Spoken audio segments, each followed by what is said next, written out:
So it is day 73 of my New Year's tree planting thing, which I think means that we are, when this is finished, a fifth of the way through. So let's get on with it. Right, so today's planting is the second pecan tree that I'm putting in.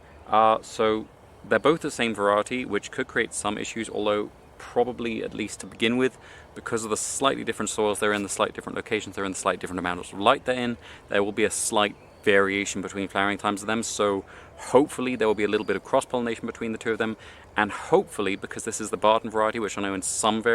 locations has a very short window between the male parts of the flower and the female parts of the flower becoming fertile,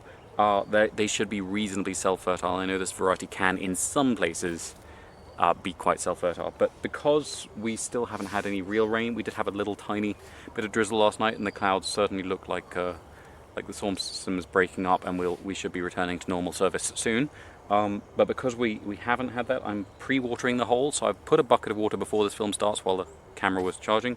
in the hole,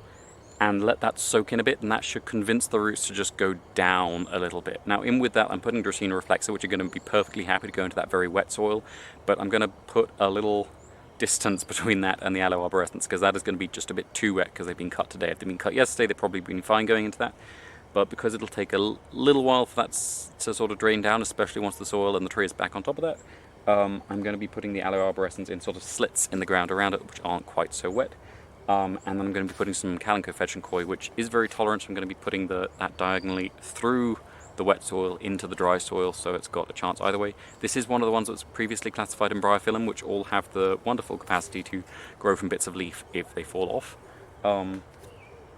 So we will have Calico Fetch and Koi here one way or another,